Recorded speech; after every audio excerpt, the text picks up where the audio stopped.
Hey there nation, welcome to the show where we help you to play miniatures wargaming on a budget. It is I, Commander Cheapskate, and we are back with another edition of Mighty Empires. This is our series of Warhammer Fantasy Battle Reports. This is Battle Report number 15. It is fought between my two friends Warlord Ace and Brother Grimm. My friend Warlord Ace is playing House Lainel, the Silvery Host of Calidor, which is a High Elf kingdom. And my buddy Brother Grimm is playing Waaaghpokeylipz now, an Orcs and Goblin kingdom. So these two armies are battling out onto the campaign map for the control of hex number 26, which is just an empty hex on the battlefield. But of course, if any one of them manages to steal this hex, their territory increases, and same thing with their power and their ability to rise up armies. So pretty important battle for these two. So with that being said, ladies and gentlemen, we're going to play some background music real quick. If you want to see exactly what each of the armies is bringing, go ahead and pause and take a look at your own leisure. So with that being said, let's get this battle report on a roll.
Alright, so let's go ahead and talk about the scenario rules real quick for this battle report. It is a straight up battle lines type scenario. There is no real special rules involved in this one.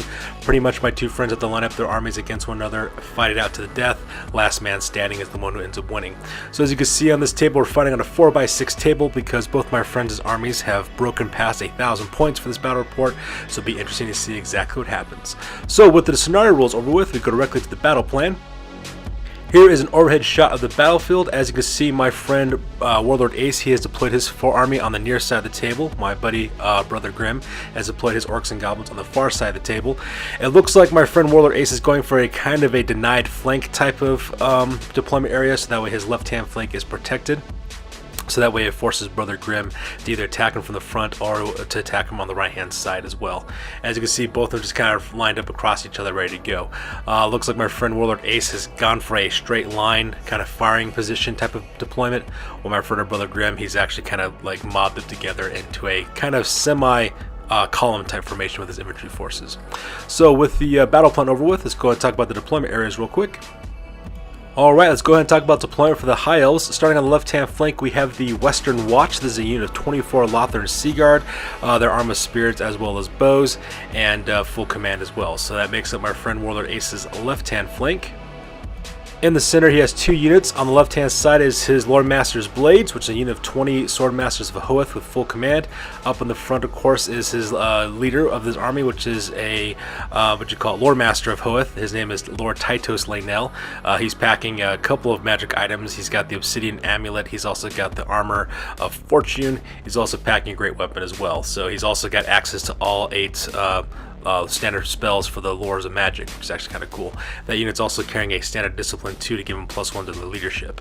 And on the right hand side, you guys have the Eastern Watch, which is another unit of 24 Lothern Sea Guard, armed with spears, bows, shields, as well as full command. And finally, making up his right-hand flank, he has the Reins of Calidor, which are 3 Eagle Claw bolt throwers, and all 3 of those are located on his right-hand flank to kind of protect his right-hand flank from anybody marching through without getting shot to pieces. So with the deployment for the High Elves over with, we go directly to the Orcs and Goblins. And here's Brother Grimm's army laid out for everyone to see. It's kind of located right smack dab in the middle of his deployment area. He's kind of gone with a column type formation with goblins up front and black orcs in the back. Up on the left hand side, he's got them backstabbers, which is a unit of 20 knight goblins of full command with bows. They also have 3 fanatics in that unit. He also has the looters on the right hand side, which is a huge unit of 24 knight goblins. Sorry, not 24, 40 knight goblins. They're all armed with spears as well as shields. In that unit, they also have 3 fanatics as well. Up in the front, he has his Shaman, the Shrieking Shroomhead, who's got a level 2 Wizard of Undeath, so he's able to sum up undead units. I believe he got Rise the Grave Call, as well as the Wind of one that allows you to resurrect more models when they're injured. Those are his 2 spells. He's also got the Terrifying Mask of E, so he causes terror, and he's also got a Dispel Scroll. Up in the back on the right hand side is the Army's General, which is Grom the Paunch. So because of that, this whole army of goblins is immune to fear against High Elves, so that's very important for them. He's also packing his usual cluster of magic items. And on the left hand side, you have a huge unit of 40 Black Orcs, the Crimson Killers. In that unit, you have full command, as well as the Banner of Swiftness. So these guys are now movement 5 instead of movement 4. And that pretty much makes up my buddy Brother Grimm's deployment for this one. So that takes us to turn number 1 for the Orcs and Goblins. My friend Brother Grimm won initiative on this one, and this photo is taken after the movement phase. And as you see in this photo, my buddy Brother Grimm just starts moving his forces as quickly as he can across the battlefield. First thing he does is he marches up his Ludas as well as his Backstabbers to occupy fighting positions between the 2 ruined buildings in the middle of the battlefield.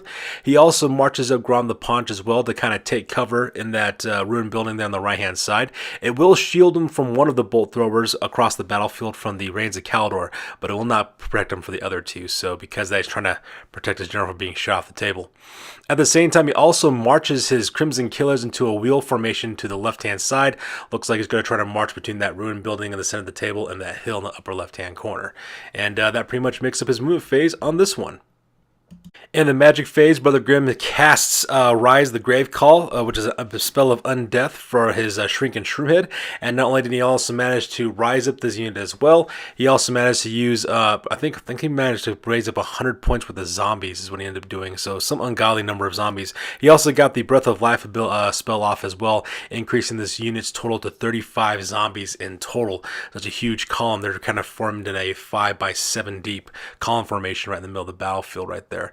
And as you've seen in previous battle reports for our Mighty Empires, Brother Grimm has been using these zombies as well as summon units to his benefit for multiple battles, using them as sight blockers, using them as human shields, also using them to as tar pit units to tie up his enemy's units. So it's actually a pretty cool little spell they ran there. So because all of his forces march, there is no shooting phase, and because no one charged, there is no combat phase, we go directly to the bottom turn number 1 for the High Elves.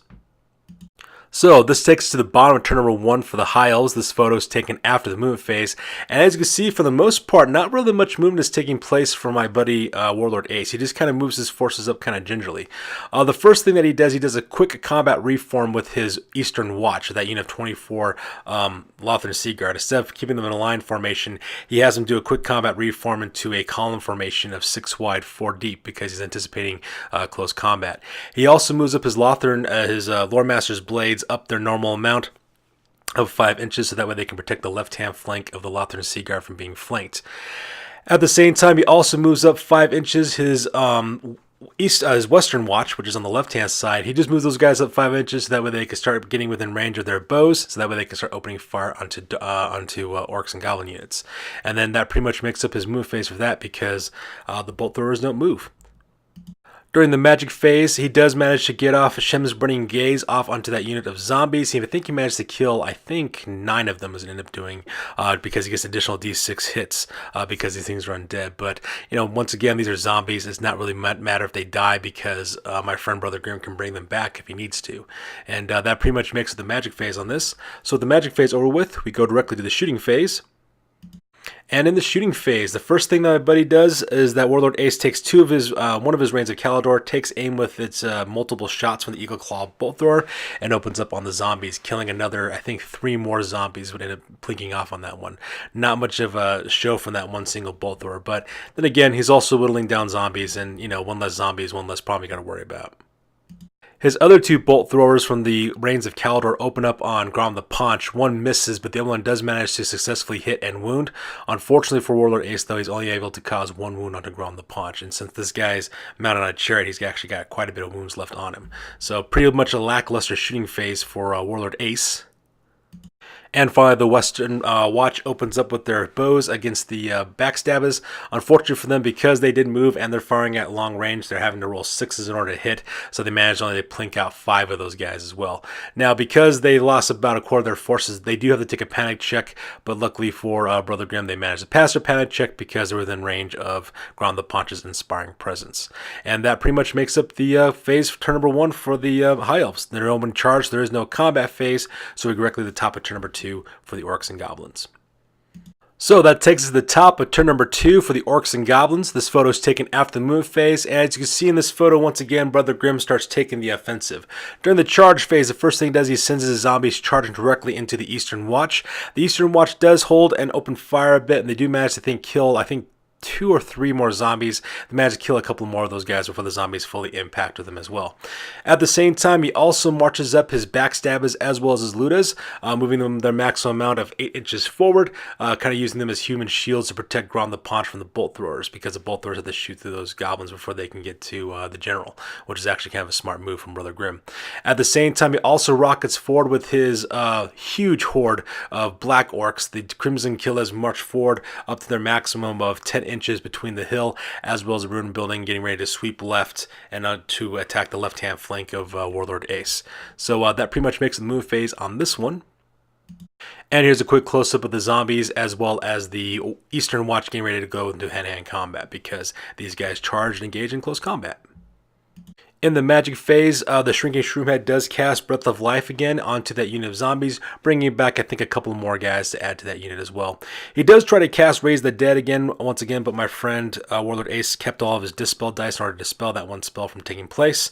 So because of that, the only thing he's able to do is to resurrect a few more zombies during the magic phase.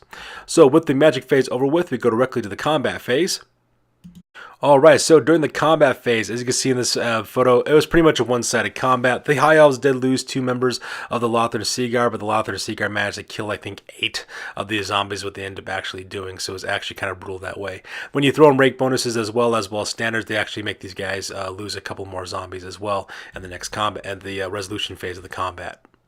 So as you can see, after you get done calculating combat resolution, that unit of zombies is pretty much cut down to almost a third of their original size, which is actually pretty good for the High Elves. Going into this column formation was actually a smart idea for my buddy Warlord Ace, because by doing so, he made sure that he could add an additional rank of fighting, because when High Elves get charged when they're armed with spears and they get charged, they fight with additional rank because they have the spear ability. Well, because of their special rules, they also can fight with an additional rank, which means all 4 ranks of High Elves can actually fight during the combat phase. So it was actually a pretty good idea because he managed to chop down that zombies down pretty good. Unfortunately, because zombies are undead, they don't break, so all they can do is just wither away and lose a couple more units, more miniatures in their unit, and that pretty much resolves the combat phase for the Orcs and Goblins. Which promptly takes us to the bottom of turn number 2 for the High Elves. This photo is taken after the movement phase, and as you can see in this photo, there's actually no movement whatsoever. My buddy Warlord Ace decides to keep all of his forces exactly where they're located at. It's also kind of a smart idea too, because those Goblin units are carrying Fanatics, and he doesn't want to pop any of those, so it's kind of a good idea to do so. He's just going to wait for my buddy Brother Grimm to advance his forces across the battlefield, and hopefully take him out that way. So that pretty much makes the move phase for turn number 2 for the High Elves. In the magic phase, my buddy Warlord Ace managed to dominate the magic phase. He gets the spell off Wissen's Wild Form off onto the Western Watch. So because of that, these guys have +1 to their strength as well as their toughness, which could be really, really important, because if they get charged by those black orcs, they're going to need all the help they can get against it. So that makes the magic phase here on the left-hand side. At the same time, Warlord Ace's Tytos Lainel, the Lore Master, also casts Searing Doom, which is a magic missile spell against this unit of Black Orcs. Managed to kill about 5 of these guys as well. So slowly whittling down these Black Orcs a little bit, so that way he brings them down to a more manageable size. So by the time they get to close combat, he has a little bit better chance of surviving against them. During the shooting phase, the Western Watch takes aim with their bows and opens up on them backstabbers. Managed to kill almost the entire unit, leaving only 6 of these goblins left over. Luckily for Brother Grimm, though, they do pass their panic check because Ground the Paunch is right behind them. So because of that, the backstabbers keep on holding their ground, so they're not going anywhere. And at the same time, the right-hand side, the Reigns of Kalador, all 3 Eagle Claw Bolt Throwers open up with multiple shots against the Ludas, managed to kill 11 of those Night Goblins as well. Because they took over a quarter casualties, they do need to take a panic check, but because Ground the Punch is right behind them, they use his unmodified leadership as well as his battle standard, so because of that, they don't go anywhere either. So that pretty much makes up the shooting phase on this one. So with the shooting phase over with, we go directly to the combat phase. And as you can see in this photo, the Eastern Watch has no problem whatsoever just destroying the rest of the remains of those zombies. They just kind of kill those zombies to the last man and just kind of vaporize the unit, and they just kind of stand their ground and prepare to accept the recharge of what might be coming their way. So with the combat phase over with, we go directly to the top of turn number 3 for the Orcs and Goblins. Alright, so that takes us to the top of turn number 3 for the Orcs and Goblins. This photo is taken after the movement phase, and the first thing that my friend Brother Grimm does is that he declares the Waaagh. Because Ground the Paunch is such a powerful Goblin war boss, he actually gets to generate the Waaagh special rule for Orcs and Goblins, which is usually kind of reserved just for Orc Generals. What the Waaagh does is that when units charge in the combat, they gain D3 additional combat resolution bonuses for their units, which is kind of important for him because he charges forward with a couple of his units. The first thing that he does, he charges forward the Crimson Killers. They successfully charge directly into the Western Watch, so because of that, those Lothern Seaguard are now engaged with a huge horde of Black Orcs. At the same time, he also charges in forward Ground the Paunch directly into the Eastern Watch and engages those guys in close combat as well. For the remainder of his moves, he marches up his 2 units of Goblins, then backstabbers, marches them forward towards the Blades of Hoeth, sorry, not Blades of Hoeth, the Lord Master's Blade, which is a unit of Sword Masters of Hoeth. And he also marches up the Ludus towards the 3 Reigns of Kalador Eagle Claw Bolt Throwers on the right-hand side.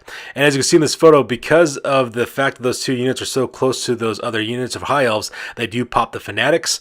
On the left-hand side, as you can see, the Backstabbers launch their Fanatics. 2 of them are actually right through the unit of Sword Masters and lands directly in the forest, so they get automatically killed, while the other one just kind of goes like 2 inches past the unit as well. And as you can see, that used to be a huge unit of 20. I say again, 20 Sword Masters that have now been reduced down to 8 guys just from the amount of impact hits that those freaking Night Goblin Fanatics did against that unit. And also on the right hand side, if you notice as well, after the Fanatics deployed forward, they not only did they destroy all 3 Bolt Throwers, but because they also hit a hill, they also get destroyed as well. So just absolutely destroyed and atomized those War Machines. So a very, very devastating first turn of movement for the Orcs and Goblins. Here's a close-up of the Crimson Killers coming to grips against the Lothern Seaguard. As you can see in this photo, the Lothern Seaguard did hold their ground and open fire against the Orcs as they came charging forward. They did manage to kill 3 more Black Orcs, whittling this unit a little bit down. And not to mention, these Lothern Seaguard do stand a better fighting chance against the Black Orcs because they have +1 strength as well as +1 toughness. So their strength 4, toughness 4 are almost the same as an Orc is. So that's actually pretty good for them. At the same time, this is a close-up of Ground the Paunch charging into the Eastern Watch, getting ready to fight those guys in close combat, as well as a close-up of them Backstabbers and their 3 Fanatics just chopping that unit of Sword Masters down to their baser elements. So that was pretty devastating to see. And finally, here's a close-up of the Ludas destroying those 3 Eagle Claw Bolt Throwers, their Fanatics. So pretty devastating turn of movement for the Orcs and Goblins. So that being said, we go directly to the combat phase because unfortunately my friend's magic phase was a wash and there is no shooting phase. The combat phase. In the combat phase, Ground the Paunch just ate these guys for lunch is what he ended up doing against this unit. It was absolutely brutal to see the amount of destruction that he caused. The first thing that he did, of course, was use impact hits. He got 7 impact hits off onto this unit, and all 7 managed to hit as well as wound. So right off the bat, those 7 guys are killed off. Not to mention, Ground the Paunch himself also managed to successfully hit as well as wound with his Elf Biter, which is his axe. Managed to chop down a couple more guys that way as well. Niblet, which is the Battle Standard Bearer, managed to score a wound and kill a High Elf, as well as a couple of the Wolves did too. So because of that, that unit of High Elves just literally got chopped in half just from the devastation that Ground the Paunch did, all by his lonesome, which is actually kind of crazy to see that happen. In return, however, Ground the Paunch does suffer an additional wound, and the reason why is because he was just making his ward saves and armor saves like a boss. He just couldn't go down. So as you can see there, the combat is definitely one-sided, especially when you combine the additional D3 combat resolution points he gets from declaring the Waaagh, in which case he got 2 additional points. Needless to say, the High Elves of the Eastern Watch broke. They ran. Grom the Paunch chased them down, and not only did he also pursue and caught up to him, he also cut down those High Elves down to the last man. Now, technically speaking, he's off the table edge right now because he chased him off the table, so he will need to reappear in the next round later on in the game to come back in. But we just kind of put him right there, though, right now, because to remind ourselves that he's still involved in the game. And that pretty much makes it the combat phase over here between Grom the Paunch and the Eastern Watch. Meanwhile, combat between the Western Watch as well as the Crimson Killers was a bloodbath. It was amazing to see how many guys just end up dying in that combat. As you can see, in the end, the Crimson Killers managed to kill I think 13. They managed to kill 13 High Elves, but the High Elves themselves managed to kill 12 Black Orcs, which is pretty amazing to see that happen. The High Elves having the ability to, reroll misses because of their higher initiative and always strike first really secure the deal, especially since these guys are also strength 4 as well. That gives them -1 to the armor save to the Orcs, so because of that, the death toll was actually pretty high. It was kind of like watching two different units of Orcs just kind of go at it and start fighting it out. In the end, it was just the sheer number of Black Orcs that they actually had that caused the most damage. Not to mention the additional D3 combat res points that Brother Grimm got for calling the Waaagh. I believe the Black Orcs received 3 additional combat res points, and that's why they kind of pushed them over the edge a little bit. So because of that, my friend Warlord Ace does have to take a break test for his unit of Lothern Seaguard. And as you can see in this photo, the Lothern Seaguard failed their break test. They try to run. The Crimson Killers do pursue. They run forward and chop them down. I believe my buddy Warlord Ace rolled a 3-2 run, and my buddy Brother Grimm rolled like a 5. And so because of that, they move up forward and just chop down those High Elves and just murder them to the last man. And as you can see, ladies and gentlemen, that takes us directly to the end of the game. My buddy Warlord Ace decides to call it because he's only got his unit of Swordmasters left with his Lore Master, and he knows that he really can't take back the battle at this point. And as you can see there, the Orcs stand triumphant on a nearly empty battlefield. So with that being said, ladies and gentlemen, we're going to go directly to the post-game because this battle report is now officially over. Alright, so that takes us directly to the post-game for Mighty Empire's Battle Report number 16. In the end, my friend Brother Grimm managed to win this battle report. So with that being said, let's go and talk about the losses real quick. Warlord Ace lost the Eastern Watch, the Western Watch, as well as his Reign of Kalador, while Brother Grimm lost nothing. He did lose his Fanatics, but they don't really count because the parent units did not get destroyed either. In the end, Warlord Ace was unable to secure Hex number 26, but even though he did lose that Hex, he still controls a forest, a deep mine, as well as a fortress to garrison his territories. He is currently holding 9 points of power, 1 unit of production, as well as 9 hexes of territory. He can muster 3,000 points of support, and his entitlements equal 1 lord, 1 hero, 2 special choices, as well as 2 rare choices. My friend Brother Grimm did manage to secure both hexes 21 and 26 for this round, kind of completing turn number 4 for our campaign. Because of that, he controls a forest, a town, as well as a mine. He is currently holding 6 points of power, 1 unit of production, as well as 10 hexes of territory. He can muster 3,250 points of support, and his entitlements include 1 lord, 2 heroes, 2 special, as well as 2 rare choices. So that's going to do it for this one, you guys. As always, please feel free to like, comment, and or subscribe. Your guys' input is always appreciated. Also, check us out on Facebook, Instagram, Google+, as well as blogger.com for all the latest and greatest news about our hobby. That's going to do it for this one, you guys. We'll catch you guys in the next one. Peace out.